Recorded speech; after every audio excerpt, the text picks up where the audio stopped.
Surrounding the Trump administration tonight, joining us now, our political analyst Brian Sobel. Brian, today President Trump fulfilled one of his campaign promises. He said he was elected to represent the people of Pittsburgh, not the people of Paris. What's your reaction? Well, he did just that, but what he also did is remove the United States from an agreement that is enjoined by 195 countries. But he also, I think, set it up by saying it was done for jobs, and it was done to retain jobs in the United States, and because this is a non-binding agreement that really doesn't hold any country to doing anything. It's a voluntary thing, and he's saying we can do a better job, essentially, right here. But he's also saying he wants to renegotiate, and yet today, Italy, Germany, and France all came out and said in a joint statement there will be no renegotiation.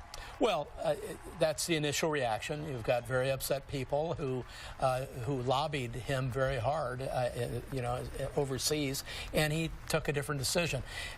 If this is going to be an important place for America to be, believe me, those other countries will figure out how to renegotiate the deal. But I think what people are missing here are the details of the Paris Accord. It wasn't a treaty. It's a voluntary thing. Countries like China, for example, weren't even going to start really being a player in this until 2030. I mean, it's years away. We can't even withdraw from this accord for 4 years. So there's a lot of details people aren't following here.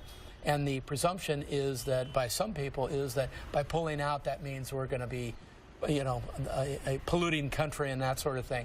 We're moving towards cleaner energy and a lot of other things. The reality is that optically this wasn't the right thing to do, but when you get down to the details, that's where the rubber meets the road. Because there really is a lot of criticism. The head of Greenpeace came out and criticized the president, but there also are supporters, and the stock market reached record highs today following the president's announcement. What do you think this will do for our economy?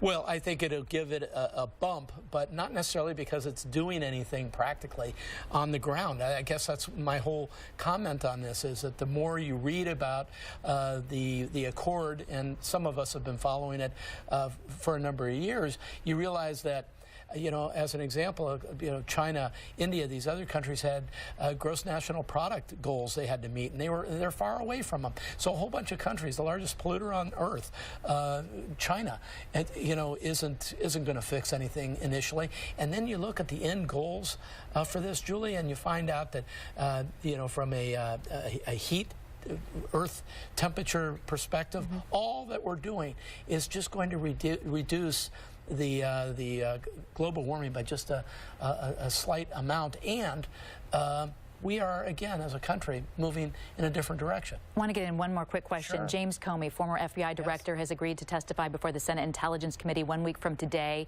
Morning will be closed session, and then it'll be open, and then it'll be closed. Open, closed. What do you think we'll get out of that? Learn it from that. Well, if he'll be coached, and I think he'll be pressed hard about what he said before and whether he's changed the story now.